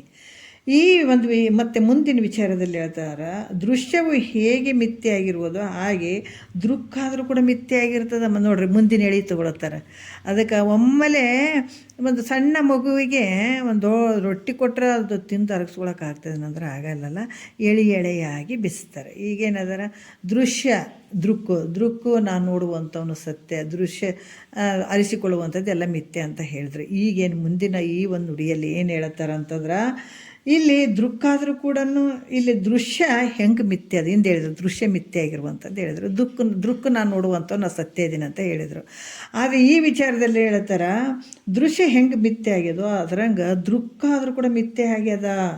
ಹೀಗೆ ದೃಶ್ಯ ದೃಕ್ಕುಗಳಿಗೆ ಎರಡೂ ಮಿಥ್ಯೆ ಆದ್ರೆ ಇಲ್ಲಿ ಶೂನ್ಯವು ಪ್ರಾಪ್ತಿಯಾಗ್ತದಲ್ಲ ಗುರುಗಳೇ. ಕೆಲವೊಂದು ಪ್ರಶ್ನೆಗಳು ಬಂದಾಗ ಅವ್ರು ಹೇಳ್ತಾರೆ, ಯಾಕಂತಂದ್ರೆ ಈ ದೃಶ್ಯ ಹೆಂಗೆ ಮಿಥ್ಯೆ ಆಗ್ತದೋ ಅದ್ರಂಗ ಇದು ದೃಕ್ಕಾದರೂ ಕೂಡ ಮಿಥ್ಯೆ ಆಗ್ಬೋದಲ್ಲ ಅಂತ ಈ ಪ್ರಶ್ನೆ, ಮುಂದಿನ ಪ್ರಶ್ನೆ ಬಂದಾಗ, ಹೀಗೆ ದೃಶ್ಯ ದೃಕ್ಕುಗಳು ಎರಡೂ ಮಿಥ್ಯೆ ಆದ್ರೆ ಶೂನ್ಯ ಪ್ರಾಪ್ತಿ ಆಗ್ತದಲ್ಲ. ದೃಕ್ಕು ಕೂಡ ಮಿಥ್ಯೆ ಆಗ್ತಂತ ಹೇಳಿದ್ರೆ ಮತ್ತು ಏನು ಉಳೀತು? ಉಳಿಯೋದಾರೆ ಏನು ಉಳೀತು? ನೋಡೋವನೇ ಇಲ್ಲ, ತಿಳಿಸಿಕೊಳ್ಳುವಂಥ ವಸ್ತುನೇ ಇಲ್ಲ ಅಂತಂದಾಗ ಮತ್ತು ಅದು ಶೂನ್ಯನೇ ಅಂತ ನೀನಾದರೂ ಶಂಕೆ ಮಾಡಿದ್ರೆ ಹಾಗೆ ತಿಳಿಯಂಗಿಲ್ಲ. ಕಿಂತು ದೃಶ್ಯ ಮಾತ್ರ ಅವಶೇಷವಾಗಿ ಉಳಿದಿರ್ತದೆ ಅಂತ ಹೇಳುತ್ತಾರೆ ಅವರು ಮುಂದಿನ ವಿಚಾರದಲ್ಲಿ. ದೃಶ್ಯ ದೃಕ್ಕು ಎರಡೂ ಇರದೇ ಇದ್ದರೆ ಉಳಿಯುವಂಥದ್ದು ಶೂನ್ಯ ಉಳಿತದಲ್ಲ, ಇನ್ನೇನು ಉಳಿತದ ಗುರುಗಳೇ ಅಂತ ಹೇಳಿದ್ರೆ ಅದಕ್ಕೆ ಮುಂದೆ ವಿಚಾರ ಹೇಳ್ತಾರೆ. ಹಂಗೆಲ್ಲ ತಿಳ್ಕೊಳಂಗಿಲ್ಲಪ್ಪ, ದೃಶ್ಯ ಮಾತ್ರ ಶ್ರೇಷ್ಠವಾಗಿರುವಂಥದ್ದು ಅಂತ ಕೂಡ ಇಲ್ಲಿ ಹೇಳ್ತಾರೆ. ಯಾಕಂತಂದ್ರೆ ಅದನ್ನೇ ದೃಶ್ಯ ಮಾತ್ರ ಅವಶೇಷವಾಗಿ ಉಳಿದಿರ್ತದೆ ಅನ್ನುವಂಥ ವಿಚಾರವನ್ನು ಹೇಳುತ್ತಾರೆ. ಸೂತ್ರ ನೋಡೋಣ, 11ನೆಯ ಸೂತ್ರ. ತನ್ನ ವಿಶಿಷ್ಟ ಜಾಗರಣದಿಂದ ಅರಿಯಲಿಕ್ಕೆ ಮುನ್ನಿನ ಅವಸ್ಥೆ 4 ಮಿಥ್ಯೆ. ಎಷ್ಟು ಅದ್ಭುತವಾಗಿ ಹೇಳ್ತಾರೆ ನೋಡ್ರಿ. ಯಾಕಂತಾರೆ ತನ್ನ ಅಂದ್ರೆ ದೃಶ್ಯ, ತನ್ನ ವಿಶಿಷ್ಟ ಜಾಗರಣದಿಂದ ಅರಿಯಲಿಕ್ಕೆ ಅಂದ್ರೆ ದೃಶ್ಯ ಅಂದ್ರೆ ಚೈತನ್ಯ ಸ್ವರೂಪದ ಜ್ಞಾನದೊಡನೆ, ವಿಶೇಷ ಜಾಗರಣದಿಂದ ಅಂತಂದ್ರೆ ಅದು ಆ ವಿಶೇಷ ಒಂದು ಜ್ಞಾನದೊಡನೆ ಕೂಡಿದ ಜ್ಞಾನದಿಂದ, ತನ್ನ ಸ್ವರೂಪದ ಜ್ಞಾನ ದೃಷ್ಟಿಯಿಂದ ನೋಡಲು. ಅದಕ್ಕೆ ಇಷ್ಟೆಲ್ಲ ವ್ಯವಹಾರ ನಡೆದದ್ದು ತನ್ನ ಬೆಳಕಿನಿಂದನೇ. ಈಗ ತನ್ನ ಸ್ವರೂಪದ ಜ್ಞಾನದ ದೃಷ್ಟಿಯಿಂದ ನೋಡಿದಾಗ ಇವೆಲ್ಲ 4 ಅವಸ್ಥೆಗಳು ಇವೆಲ್ಲ ಸುಳ್ಳಾಗಿ ಬಿಡ್ತವೆ. ಯಾವುದ್ರ ಬೆಳಕು? ನಿನ್ನ ಜ್ಞಾನದಿಂದನೇ, ನಿನ್ನ ಸ್ವರೂಪದಿಂದನೇ ನೋಡಿದಾಗ ಇವೆಲ್ಲ ಏನಾಗ್ತಾವ? 4 ಅವಸ್ಥೆಗಳು ಮಿಥ್ಯೆ ಆಗಿಬಿಡ್ತಾವ. ಅದಕ್ಕೆ ಇಲ್ಲಿ ಈ ದೇಹದಲ್ಲಿರುವ ಕೇವಲ ದೃಷ್ಟಿಗೆ ಅನೂನ ಸಾಕ್ಷಿಕನಂತ ಹೇಳುತ್ತಾರೆ. ಅನೂನ ಸಾಕ್ಷಿಕ ಈ 1ನೇ ನುಡಿಯಲ್ಲಿ ಹೇಳ್ತಾರೆ. ಆ 4 ಅವಸ್ಥೆಯನ್ನು, ಆ 4 ತನುವನ್ನು ಅಂತ, ಆ 4 ತೆರೆದ ಜೀವರುಗಳ ಆ 4 ವಿಕೃತಿ ರೂಪಾಗಿ ಕೆಡುವುದನ್ನು ಅನೂನ ಸಾಕ್ಷಿಕನಾತ್ಮನು ಅರಿವನು ಅಂತ ಹೇಳುತ್ತಾರೆ. ಈ 4 ಅವಸ್ಥೆಗಳು ಅಂತಂದಾಗ ಜಾಗ್ರ, ಸ್ವಪ್ನ, ಸುಸುಪ್ತಿ ಮತ್ತು ತೂರ್ಯ ಅವಸ್ಥೆ ಅಂತ ತಗೊಳ್ಬೇಕು. 4 ತನುವನ್ನು ಅಂದ್ರೆ ಈ ಯಾವುದು 4 ಶರೀರಗಳು. ಇಲ್ಲಿ ಸ್ಥೂಲ, ಸೂಕ್ಷ್ಮ, ಕಾರಣ, ಮಹಾಶರೀರ ಅಂತ ಕೂಡ ಹೇಳ್ತಾರೆ. ಯಾಕಂದ್ರೆ ಈ ರೀತಿ 4 ಶರೀರಗಳನ್ನು ಮತ್ತು ಈ 4 ತೆರೆದ ಜೀವರುಗಳಂದರೆ ವಿಶ್ವಾದಿ ಜೀವರ, ವಿಶ್ವ, ತೈಜಸ್ಸು, ಪ್ರಾಜ್ಞೆ, ಪ್ರತ್ಯೇಗಾತ್ಮ ಅನ್ನುವಂಥದ್ದು. ಇವು ಹೆಂಗದವ ಅಂತಂದ್ರೆ ಅನೂನ ಅಂತಂದರೆ ಯಾವುದು ಕೊರತೆ ಇಲ್ಲದೇ ಇರುವಂಥ ಪೂರ್ಣನಾದಂಥದ್ದು. ಯಾಕಂದರೆ ಇವು 4 ಈ ವಿಚಾರ ಮಾಡಿ ನೋಡಿದ್ರೆ ಇವು ಏನಾಗ್ತಾವ? ಬಂದು ಹೋಗಿ ಮಾಡುವಂಥವು. ಈ ವಿಶ್ವ, ತೈಜಸ್ಸು, ಪ್ರಾಜ್ಞೆ, ಪ್ರತ್ಯೇಗಾತ್ಮ ಇವು ಅಂದರೆ ಒಂದು ಮತ್ತೊಂದು ಈ ಬರುವಂಥದ್ದು ಹೋಗುವಂಥದ್ದನ್ನು ನೋಡಿದ್ರೆ, ಆದ್ರೆ ಈ ಪೂರ್ಣ ಸಾಕ್ಷ್ಯದ ಆತ್ಮನು ಸರ್ವವನ್ನು ತಿಳಿಯುವಂಥವ್ನು. ಈ 4 ಅವಸ್ಥೆಗಳ, 4 ಶರೀರಗಳನ್ನು, 4 ಜೀವಗಳನ್ನು ಎಲ್ಲವನ್ನು ತಿಳಿಯುವಂಥವನು. ಅಂದ್ರೆ ವಿಶ್ವ ಇಲ್ಲಿ ಏನು ಮಾಡ್ತಾನೆ? ಜಾಗ್ರವನ್ನು ತಿಳಿತಾನೆ, ಮತ್ತು ತೈಜಸ್ಸು ಸ್ವಪ್ನವನ್ನು ತಿಳಿತಾನೆ, ಪ್ರಾಜ್ಞೆ ಸುಸುಪ್ತಿಯನ್ನು ತಿಳಿತಾನೆ, ಪ್ರತ್ಯೇಗಾತ್ಮ ತೂರ್ಯವನ್ನು ತಿಳಿತಾನೆ. ಈ ಒಂದೊಂದಾಗಿ ಎಲ್ಲವನ್ನು ತಿಳಿತಾರೆ ಇವರು.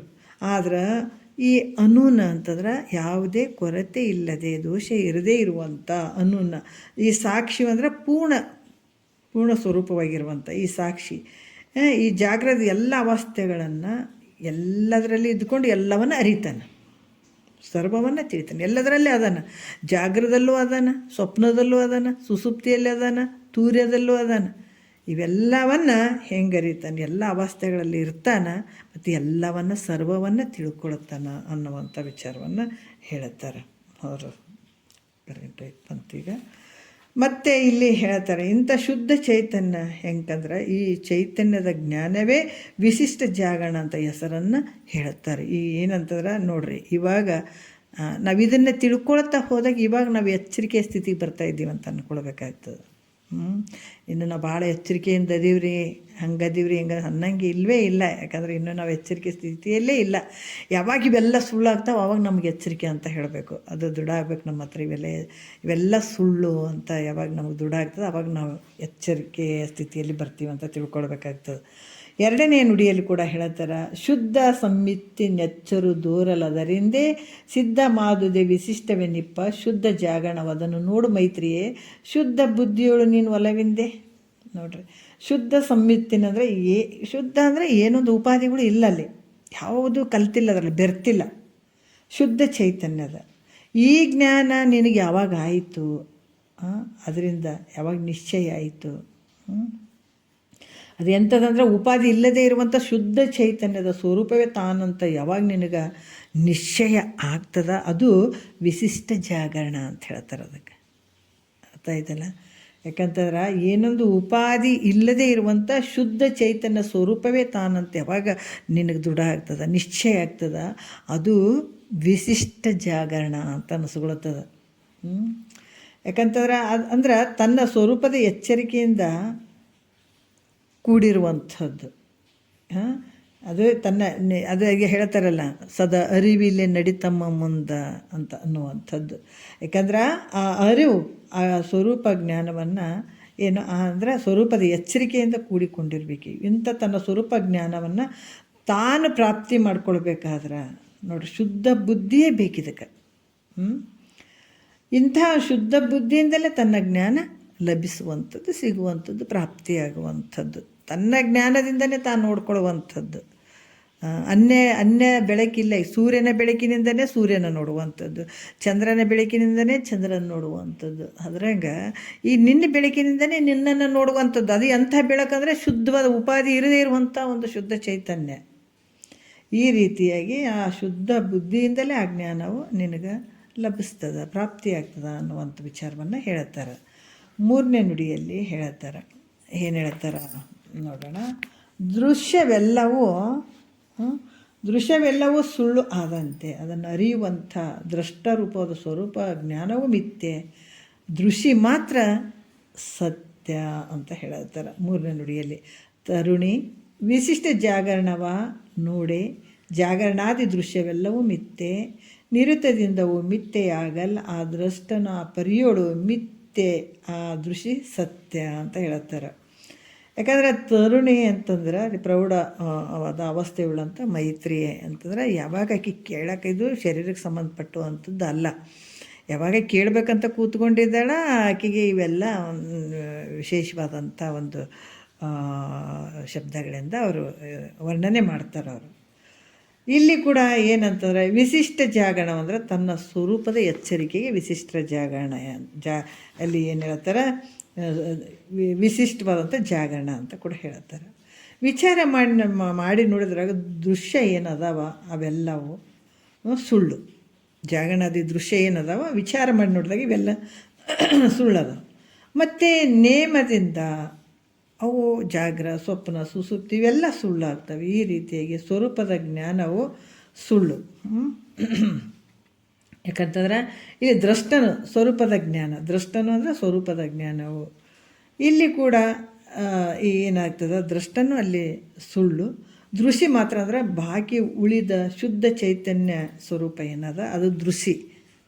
ಇಲ್ಲಂದ್ರೆ ದೃಶ್ಯ, ದೃಕ್ಕು, ದೃಶ್ಯ ಇವು ದೃಶ್ಯ ದೃಕ್ಕು ಎರಡು ಮಿಥ್ಯೆ ಆದರೂ ಕೂಡ ದೃಶ್ಯ ಮಾತ್ರ ಸತ್ಯ ಅನ್ನುವ ತ್ರಿಪುಟಿಗಳು.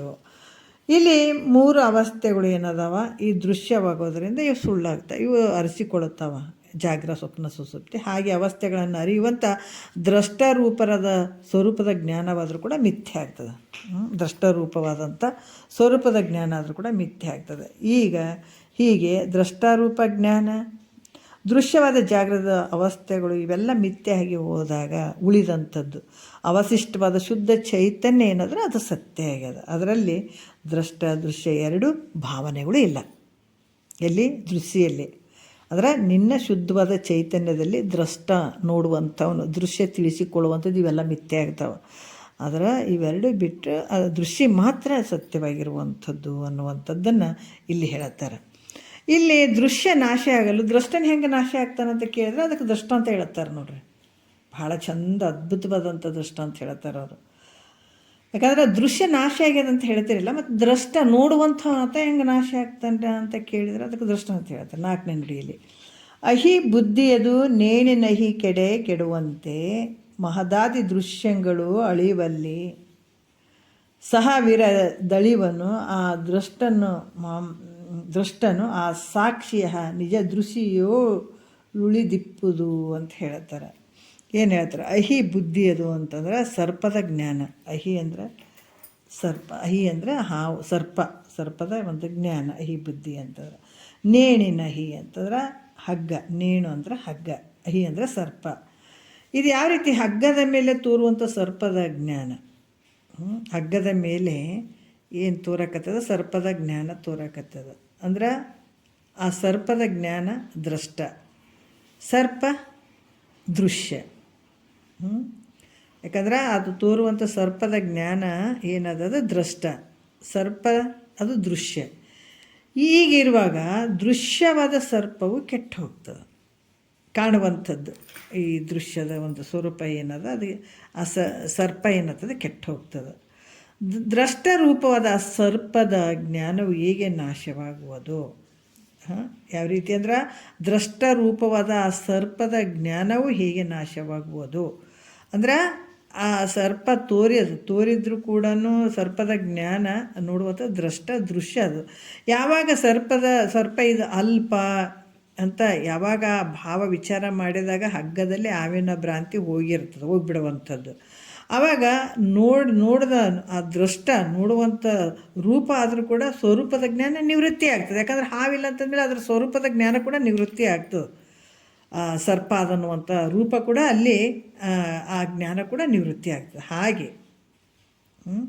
ಹಾಗೆಯೇ ಮಹದಾದಿ ರೂಪ ದೃಶ್ಯ ಪ್ರಪಂಚವು ನಾಶ ಆಗಲು. ಮಹದಾದಿ ಅಂತಂದ್ರೆ ಇವೇನದಾವ ಜಗತ್ತು, ಇವೆಲ್ಲ ಈ ತೋರುವಂಥವು ಮಹತ್ತು ಮೂಲ ಅಹಂಕಾರಗಳು, ಈ ಪಂಚಭೂತಗಳು, ಇದರಿಂದ ಆದಂಥ ಈ ಶರೀರ, ಇಂದ್ರಿಯಗಳು, ಇವೆಲ್ಲ ನಮ್ಮ ಶರೀರದಲ್ಲೇ ಇರುವಂಥ ಜ್ಞಾನೇಂದ್ರಿಯಗಳು, ಇವೆಲ್ಲವೂ ಏನಾಗ್ತಾವೆ? ಈ ದೃಶ್ಯ ಪ್ರಪಂಚ ನಾಶ ಆಗಿಬಿಟ್ಟಾಗ ಅದನ್ನು ಅರಿಯುತ್ತಿರುವಂಥ ದ್ರಷ್ಟಾರೂಪ ಜ್ಞಾನವಾದರೂ ನಾಶ ಆಗ್ತದೆ. ಅದನ್ನು ತಿಳ್ಕೊಳ್ಳುವಂಥವನು ಆ ಥರ ಕೂಡ ಅಲ್ಲಿ ಏನಾಗ್ತದೆ? ನಾಶ ಆಗ್ತಾನೆ. ಹೀಗೆ ದೃಶ್ಯಗಳೆರಡೂ ನಾಶ ಆಗಿ ಹೋಗಲು ಅದನ್ನು ಸುಳ್ಳನೇ ಆ ರೂಪ ಹಿಂಗೈತೆ ಅಂತ ಅಂಥವನು ಕೂಡ ಅಲ್ಲಿ ಸುಳ್ಳಾಗಿ ಹೋಗ್ತಾನೆ. ಯಾವ ರೀತಿ ಅಂತಂದಾಗ ನಾವು ಕನಸಿನ ಒಂದು ದೃಷ್ಟಾಂತ ನೋಡಿದಾಗ ದೃಶ್ಯ ಪ್ರಪಂಚದ ಮತ್ತು ಕನಸನ್ನು ಕಾಣುವಂಥವನು ಸುಳ್ಳಾಗ್ತಾನೆ. ನಾವು ಯಾವಾಗ ಜಾಗೃತಿ ಬಂದ ಮೇಲೆ ನಾವು ಇನ್ನೂ ಸ್ವಲ್ಪ ಭಾಳಷ್ಟು ನಾವು ಚಿಂತನೆಗೆ ತಗೊಂಡಾಗ ಈ ಕನಸು ಬಿದ್ದಾಗ ಅಲ್ಲಿ ಕಾಣುವಂಥ ದೃಶ್ಯ ಪ್ರಪಂಚನೂ ನಷ್ಟ ಆಗ್ತದೆ, ಅಲ್ಲಿ ನೋಡುವಂಥವನು ನಷ್ಟ ಆಗ್ತಾನಲ್ಲಿ. ಆದರೆ ಇರುವಂಥ ದೃಶ್ಯ ಮಾತ್ರ ಸತ್ಯ. ಎಚ್ಚರಿಕೆ ಬಂದಮೇಲೆ ನಮ್ಗೆ ಅವೆರಡೂ ಸುಳ್ಳಾಗ್ತಾವಲ್ಲ, ಅದೇ ರೀತಿ ಕೂಡ ದೃಶ್ಯಗಳೆರಡು ನಾಶವಾಗಲು ಶುದ್ಧ ಚೇತನ ರೂಪ ತಾನೊಬ್ಬನೇ ಉಳಿತಾನೆ. ಅಲ್ಲಿ ಉಳಿಯುವಂಥದ್ದೇನ ತಾನೊಬ್ಬನೇ ಉಳಿತಾನೆ. ಈ ರೀತಿ ಸ್ವಪ್ನದಲ್ಲಿ ಅದೇ ಹೇಳ್ತಾರೆ ನೋಡ್ರಿ. ಈಗ ಎಷ್ಟು ಅದ್ಭುತವಾಗಿ ಹೇಳ್ತಾರೆ. ನಾನು ಮೊದಲೇ ಹೇಳಿದೆ ನಿಮ್ಗೆ, ಸ್ವಪ್ನದಲ್ಲಿ ದೃಶ್ಯಗಳೆರಡೂ ತೋರಿ ಹೊರಟು ಹೋದರೂ ಕೂಡ, ಯಾಕಂದ್ರೆ ಅಲ್ಲಿ ಅನುಭವಿಸುವಂಥ ಒಂದು ದೃಷ್ಟ ಇರ್ತಾನಲ್ಲ ಅದನ್ನು ನಾಶ ಆಗ್ತಾನೆ. ದೃಶ್ಯ ಪ್ರಪಂಚನೂ ನಷ್ಟ ಆಗ್ತದೆ. ಎಲ್ಲಿ? ಕನಸಿನ ಒಳಗೆ. ಇದು ಭಾಳ ಚಂದ ತಿಳ್ಕೊಳ್ಬೇಕು ನೋಡ್ರಿ. ಇದು ತಿಳ್ಕೊಂಡಾಗ ಇನ್ನು ಈತನ ಬಲ್ಲೇ ಕನಸು ಬಿದ್ದದ, ಈತನಲ್ಲೇ ಕನಸು ತೋರಿದ ಕನಸಿನಲ್ಲಿ ನೋಡುವಂಥವ ಅನುಭವಿಸಿದಂಥವನ್ನ ಅಲ್ಲಿ ಬೇರೆ ಇದ್ದಾನೆ. ಅಲ್ಲಿ ದೃಶ್ಯ ಪ್ರಪಂಚನೂ ಬೇರೆ ಅದ. ಅವೆರಡೂ ಅಳಿದ್ರೂ ಕೂಡ ಈತ ಏನದ ದೃಶ್ಯ ಯಾವಾಗಲೂ ಇರುವಂಥವನೇನು ಕನಸು ಕಾಣ್ತಾ ಇದ್ನಲ್ಲ ಅವನು ಯಾವಾಗಲೂ ಸತ್ಯ ಇರ್ತಾನಲ್ಲ, ಅದೇ ರೀತಿ ಕೂಡ ತಾನೊಬ್ಬನೇ ನಾಶರಹಿತನಾಗಿ ಹೆಂಗೆ ಉಳಿತಾನೋ ಹಾಗೆ ಕನಸಿನಲ್ಲಿ ಬೇಕಾದಷ್ಟು ಏನು ಕಂಡ್ರೂ ಕೂಡ ಕನಸು ಕಾಣುವಂಥವನು ಏನು ಜಾಗ್ರದಲ್ಲಿ ಏನು ಇರ್ತಾನಲ್ಲ ಕನಸು ಕಾಣುವಂಥವನು ಅವನು ಯಾವತ್ತೂ ನಾಶ ಆಗ್ತಾನೆ ಅಂದರೆ ಇಲ್ಲ. ಈ ರೀತಿಯಾಗಿ ತಾನೊಬ್ಬನೇ ನಾಶರಹಿತನಾಗಿ ಹೇಗೆ ಉಳಿಯೋನ ಹಾಗೆ ನಿಜ ದೃಷ್ಟಿಯು ಉಳಿಯುವುದರಿಂದ ಈ ರೀತಿ ನಿಜವಾಗಿ ನಿನ್ನ ಸ್ವರೂಪ ನಿಜ ದೃಷ್ಟಿಯಾಗಿರುವಂಥದ್ದು ಉಳಿದಿರುವುದಂತ ನೀ ತಿಳ್ಕೊ ಮೈತ್ರ ಅಂತ ಹೇಳ್ತಾರೆ. ಭಾಳ ಅದ್ಭುತವಾಗಿ ಹೇಳ್ತಾರೆ. ಸೂಕ್ಷ್ಮ ಅದಾವ ಭಾಳ. ಈ ಜಗತ್ತು ಕಾಣುವಂಥ ಜಗತ್ತನ್ನು ನೋಡು ಇವೆಲ್ಲನೂ ಮಿಥ್ಯೆ ಅದಾವ. ಇದಕ್ಕೆ ಆಧಾರವಾಗಿ ಉಳಿದಿರುವಂಥದ್ದೇ ನಿನ್ನ ಸ್ವರೂಪ ದೃಷ್ಟಿ ಅಂತ ಹೇಳ್ತಾರೆ. ಈ ರೀತಿ ಆತ್ಮಂಗೆ ಸಕಲ ಸಾಕ್ಷಿತ್ವ ನಿರೂಪಣೆ ಸೂತ್ರ 11ಕ್ಕೆ ಪದ 66 ಅಂತ ಇಲ್ಲಿ ಹೇಳ್ತಾರೆ. ಸರಿ ನೋಡೋಣ. ಬಳಿಕ ಏನಾಗ್ತದೆ, ಜಗತ್ತು ತನ್ನಲ್ಲಿ ತೋರಿ ಹಡಗ್ತದ. ಈ ಕನಸು ನಿನ್ನೊಳಗೆ ತೋರಕತ್ತದ, ಹೊರಗಡೆ ತೋರಕತ್ತದ, ನಿನ್ನೊಳಗೆ ತೋರಕತ್ತದ. ಎಲ್ಲಿ ತೋರಿತು ನಿನ್ನಲ್ಲೇ ತೋರಿತು, ಎಲ್ಲಿ ಅಡಗಿತ್ತು ನಿನ್ನಲ್ಲೇ ಅಡಗಿತ್ತು. ಆದ್ರೆ ನಿನಗೆ ಮಾತ್ರ ಏನು ಇದಿಲ್ಲ ನೋಡು. ನೀ ಯಾವಾಗಲೂ ಇರುವಂಥವ್ನು. ಕನಸು ಅಡಗ್ತದಂದ್ರೆ ಕೂಡ ನೀನು ಯಾವಾಗಲೂ ಇರುವಂಥವನು. ಅದಕ್ಕೆ ಈಗ ಹಿಂದಿನ ಸೂತ್ರದಲ್ಲಿ ಅಷ್ಟು ಹೇಳಿದರು. ಇಲ್ಲಿ ದೃಶ್ಯಗಳು ಎರಡು ತನ್ನ ನಿಜದಲ್ಲಿ ಏನೊಂದು ನಿಮಿತ್ತಿಲ್ಲದೆ ಹೆಂಗೆ ತೋರಿದವು. ನಿಮಿತ್ತವಿಲ್ಲದೆ ಲೋಕದಲ್ಲಿ ಕಾರ್ಯವಾಗುದು. ಯಾಕಂದರೆ ಯಾವುದೋ ಒಂದು ನಿಮಿತ್ತವಿಲ್ಲದೆ ಇವೇ ಹೆಂಗೆ ತೋರಿದವು, ದೃಶ್ಯನೇ ಹೆಂಗೆ ತೋರಿತು ನಿನ್ನಲ್ಲಿ. ಎಷ್ಟು ಸೂಕ್ಷ್ಮ ಐತೆ ಅಂದ್ರೆ, ನಿನ್ನಲ್ಲಿ ದೃಶ್ಯನೇ ಹೆಂಗೆ ತೋರಿತು, ದೃಕ್ ಹೆಂಗೆ ತೋರಿತು. ನಮಗೆ ಅನಿಸ್ತದೆ ಸಪ್ರೇಟ್ ಜಗತ್ತು ತೋರಕತ್ತದಪ್ಪ, ಇದೆಲ್ಲ ವ್ಯವಹಾರ ಸಪ್ರೇಟ್ ಅಂತ. ಅದು ಜಗತ್ತು ಸಪ್ರೇಟ್ ಇಲ್ಲ, ನಿನ್ನ ಶರೀರನೂ ಸಪ್ರೇಟ್ ಇಲ್ಲ. ಯಾವುದು ವಸ್ತುಗಳು ನಿನ್ನಿಂದ ಅನ್ನೇ ಇಲ್ಲವೇ ಇಲ್ಲ. ಏನಾರು ಐತೇನು ನಿನ್ನ ಬಿಟ್ಟು ಒಂದು ವಸ್ತು ಐತೇನು? ಏನೇನಿಲ್ಲ, ನಿನ್ನಲ್ಲೇ ತೋರಕತ್ತವ. ಆದ್ರೆ ನಿನಗವ್ರು ಎಷ್ಟು ಭ್ರಮೆ ನೋಡ್ರಿ, ಇದು ಎಷ್ಟು ಭ್ರಾಂತಿ ಇದು. ಬಾ ಭಾಳ ಭ್ರಾಂತಿ ಬಡದಂಥದ್ದು. ಅದಕ್ಕೆ ಹೇಳ್ತಾರೆ ಜಗತ್ತಿನೊಳಗೆ ಯಾವ ರೀತಿ ಅಂತಂದ್ರೆ ಈ ದೃಕ್ ಈ ನಿಜದಲ್ಲಿ ಏನೊಂದು ನಿಮಿತ್ತವಿಲ್ಲದೆ ಹೆಂಗೆ ತೋರಿದವು. ಮತ್ತು ನಿಮಿತ್ತವಿಲ್ಲದೆ ಲೋಕದಲ್ಲಿ ಕಾರ್ಯ. ಯಾಕಂದರೆ ಜಗತ್ತಿನ ಏನೋ ಒಂದು ನಿಮಿತ್ತದಿಂದ ಕಾರ್ಯಗಳು ನಡೀತಾವೆ. ಮತ್ತು ಇದೇನು ಎರಡೂ ಇರದೇ ಇದ್ರೆ ನಿಮಿತ್ತವಿಲ್ಲದೆ ಹೆಂಗೆ ಕಾರ್ಯ ಆಗ್ತದೆ. ಅದರಿಂದ ಕಾರ್ಯಕ್ಕೆ ಕಾರಣವು ಅವಶ್ಯಕ ಬೇಕಲ್ಲ ಅಂತ ಶಂಕೆಯನ್ನು ಮಾಡಿದ್ರು. ಯಾಕಂದರೆ ಯಾವುದೇ ಒಂದು ಕಾರ್ಯ ಆಗಬೇಕಾದ್ರೆ ಅದು ಕಾರಣ ಬೇಕು. ಯಾಕಂದ್ರೆ ಪ್ರತಿಯೊಂದು ನೋಡ್ರಿ, ಏನೇ ಒಂದು ಮಾಡಬೇಕಾದ್ರೆ ಹಿಂದೆ ಒಂದು ಕಾರಣ ಇದ್ದೇ ಇರ್ತದಲ್ಲ. ಅದ್ರಾಗ ಇದು ಈ ಕಾರ್ಯಕ್ಕೆ ಕಾರಣ ಬೇಕೇ ಬೇಕು ಅಂತ ಅಲ್ಲಿ ಶಂಕೆ ಮಾಡಿದ್ರೆ ಅದಕ್ಕೆ ಉತ್ತರ ಹೇಳ್ತಾರೆ. ಈಗ 12ನೇ ಸೂತ್ರದಲ್ಲಿ ಹೇಳ್ತಾರೆ, ಕನಸು ತಾನಿದಿರೆಂದು ಪುಸಿ ದೋರಿದಂತೆ ನೋಡಿ ನಿಮಿತ್ತವಾಯಿತು ವಿಶ್ವಭ್ರಾಂತಿ. ತಿಳ್ಕೊ. ಯಾಕಂತಂದ್ರೆ ಕಾರ್ಯಕ್ಕೆ ಕಾರಣ ಅವಶ್ಯ ಬೇಕು ಅಂತ ಶಂಕೆ ಮಾಡಿದ್ರೆ ಇಲ್ಲಿ ಕೂಡ ಏನು ಹೇಳ್ತಾರೆ, ತನ್ನಲ್ಲಿ ಏನು ತೋರಿತು, ಕನಸು ಅಕಸ್ಮಾತ್ತಾಗಿ ತೋರಿತು. ಅಲ್ಲಿ ದೃಷ್ಟ ರೂಪದಿಂದ. ಯಾಕಂದರೆ ಅಕಸ್ಮಾತ್ ಆ ಕನಸಿನಲ್ಲಿ ಏನಾರು ನಿಮಿತ್ತ ಅದನ್ನು ನೋಡೋ ಅಂಥವನು ಇರಬೇಕು, ದೃಶ್ಯವಾದಂಥ ಇಂಥ ಜಗತ್ತಿರಬೇಕು, ಇದು ಹೀಗೆ ಇರಬೇಕು, ಹಾಗೆ ಇರ್ಬೇಕಂತ ಏನಾರು ಕನಸಿನಲ್ಲಿ ಐತೇನು? ಇಲ್ಲಲ್ಲ. ಅದಕ್ಕೆ ತನ್ನಲ್ಲಿ ಸ್ವಪ್ನವು ಹೆಂಗೆ ತೋರಿತು, ನಿಮಿತ್ತವಾಗಿ ಹಿಂಗಾಗ್ಬೇಕು ಹಂಗಾಗ್ಬೇಕಂತ ತೋರಿದ ನಿನ್ನಲ್ಲಿ ಏನಿಲ್ಲಲ್ಲ, ಅಚಾನಕ್ಕಾಗಿ ತೋರಿದದು. ಅದಕ್ಕೆ ಇಲ್ಲಿ ಕೂಡ ಅಕಸ್ಮಾತ್ ದೃಶ್ಯವಾಗಿ ತೋರ್ಯನ ದೃಷ್ಟ ಸ್ವರೂಪದಿಂದ ಹೇಗಿರುವುದು ಹಾಗೆ ಜಗದ್ಭ್ರಾಂತಿ ಆದರೂ ಕೂಡ ನಿಮಿತ್ತವಿಲ್ಲದೆ ತೋರ್ಯದಪ್ಪ ನಿನ್ನಲ್ಲಿ.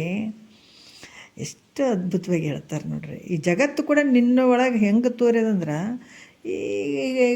ಈ ಕನಸಿನಂಗೆ ಅಲ್ಲಿ ಕೂಡ ದೃಷ್ಟ ರೂಪದಿಂದ ಹೆಂಗೆ ತೋರ್ಯೋದು. ಈ ಜಗತ್ತಾದ್ರೂ ಅಲ್ಲಿ ನೇಮಿತ್ತ ಅದನ್ನು ಏನಾರ ಕನಸು ಬೀಳಬೇಕಂತ ಏನು ನಿಮಿತ್ತವಾಗಿ ಇಲ್ಲ. ಅಲ್ಲಿ ಹಿಂಗೆ ಇರ್ಬೇಕು ಹಂಗಿರ್ಬೇಕಂತ ಏನಿಲ್ಲ. ಆದರೂ ಕೂಡ ಈ ಜಗದ್ಭ್ರಾಂತಿ ಆದರೂ ಕೂಡ ಈ ಜಗತ್ತಿನ ಭ್ರಾಂತಿ ಕೂಡ ಹಿಂಗೆ ಇರಬೇಕು ಹಂಗೆ ಇರ್ಬೇಕಂತ ಏನು ನೇಮಿಲ್ಲ. ಇದಕ್ಕೆ ನಿಮಿತ್ತನೇ ಇಲ್ಲ. ಅದು ಅಚಾನಕ್ ತೋರಿದ, ಅಕಸ್ಮಾತ್ ತೋರ್ಯದ. ಇದು ಕನಸು ಹೆಂಗೆ ಅಕಸ್ಮಾತ್ ನಿನ್ನಲ್ಲಿ ತೋರ್ಯದ, ಅದ್ರಾಗ ಈ ಜಗತ್ತು ತೋರ್ಯದ. ಯಾವುದು ನಿಮಿತ್ತಿಲ್ಲದೆ ತೋರಿರುವಂಥದ್ದು ಅಂತ ಕೂಡ ಹೇಳ್ತಾರೆ. 1ನೇ ನುಡಿಯಲ್ಲಿ ಹೇಳ್ತಾರೆ ಈ ಸೂತ್ರದಲ್ಲಿ. ಕನಸು ಆ ದೃಷ್ಟನು ಅನಿಮಿತ್ತವನೇ ಮಾನವನುಳಿಲ್ಲದುದೇ ತೋರಿದಂದದೆ ಮುನಿ ವಧು ಜನ ಮುಖ್ಯ ಕೇಳಾತ್ಮನುಳು ಕಲ್ಪಿತನು ಈ ಜಗತ್ರಯ ಮುದಿಸಿತ್ತು ಅಂತ ಹೇಳ್ತಾರೆ. ಇಲ್ಲೇನು ಹೇಳ್ತಾರಪ್ಪ ಅಂತಂದರೆ, ಕನಸು ಅಂದರೆ ಸ್ವಪ್ನ, ದೃಷ್ಟ ಅಂತಂದ್ರೆ ನೋಡುವವನು.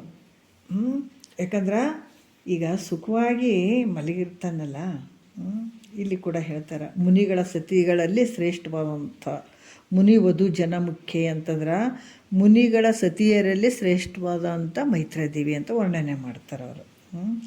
ಇಲ್ಲಿ ಸುಖವಾಗಿ ಒಬ್ಬ ಮಲಗಿದಾನ ಪುರುಷ, ಏನೊಂದು ನಿಮಿತ್ತವಿಲ್ಲದೆ ಅಕಸ್ಮಾತ್ ಒಂದು ಸ್ವಪ್ನ ತೋರಿತು, ಕನಸು ತೋರಿತು, ಆನಂದವಾಗಿ ಮಲಗಿದಾನೆ, ಊಟ ಮಾಡಿ ಮಲಗಿದಾನೆ. ಮತ್ತು ಆ ಸ್ವಪ್ನ ನೋಡುವ ದೃಶ್ಯ, ಯಾಕಂದ್ರೆ ಆ ದೃಶ್ಯ ಆಗಿರ್ಬೋದು, ದೃಷ್ಟ, ಇವೆರಡು ತೋರ್ತಾವೆ.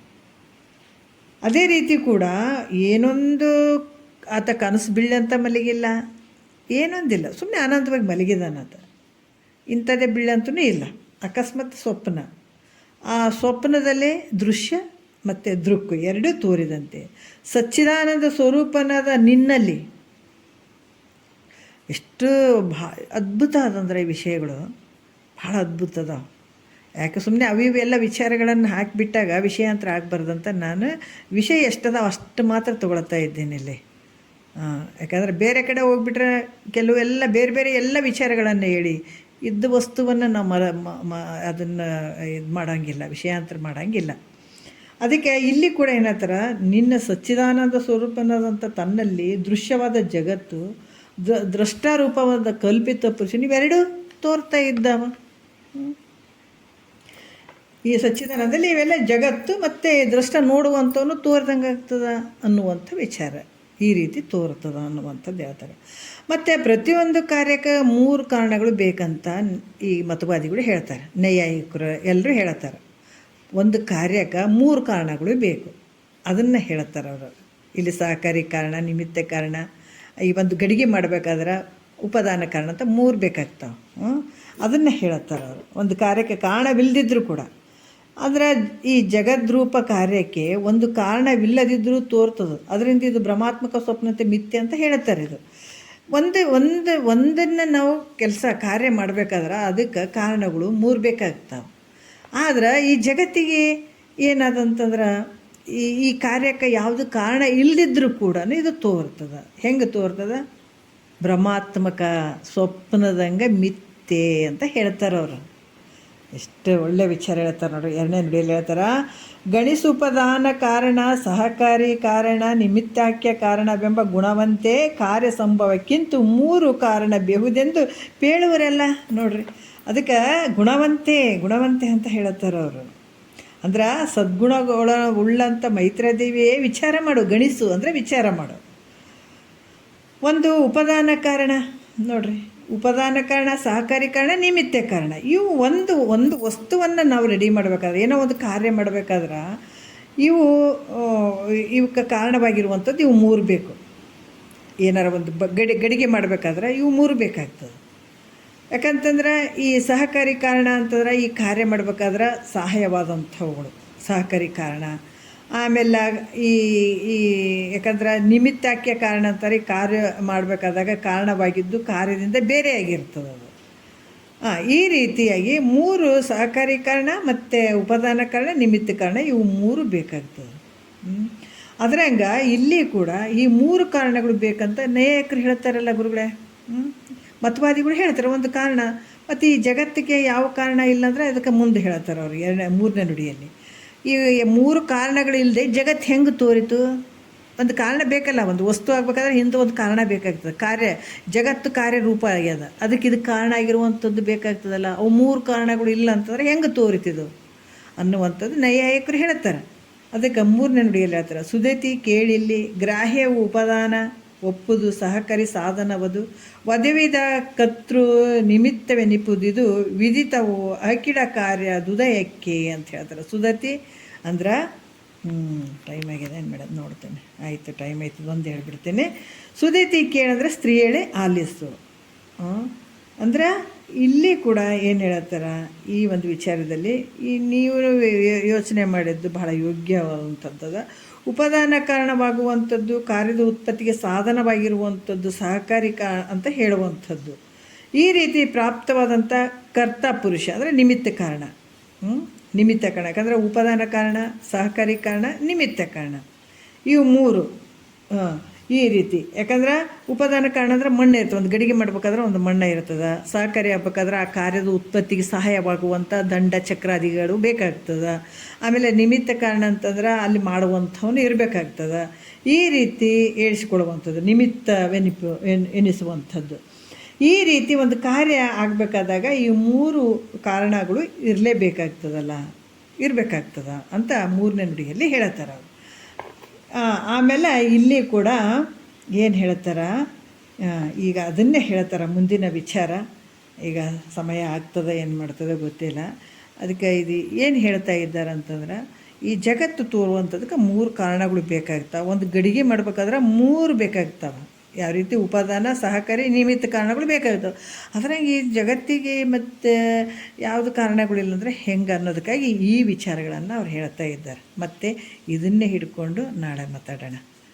ಈ ಜಗತ್ತು ಹೆಂಗೆ ತೋರ್ತದ, ಇದಕ್ಕೆ ಕಾರಣಗಳು ಇಲ್ಲದೇ ಈ ಜಗತ್ತು ತೋರ್ತದೆ, ಹೆಂಗೆ ತೋರ್ತದ ಅನ್ನುವಂಥದ್ದು ಭಾಳ ವಿಶೇಷವಾಗಿ ಹೇಳುತ್ತಾರೆ ಅವರು. ಮತ್ತು ಮುಂದಿನ ವಿಚಾರಗಳನ್ನು ನಾವು ಮಾಡೋಣ. ಒಂದೆರಡು ಮಾತು ಗುರುಗಳ ಪಾದಕ್ಕೆ ಅರ್ಪಿಸಿ ಹರವು.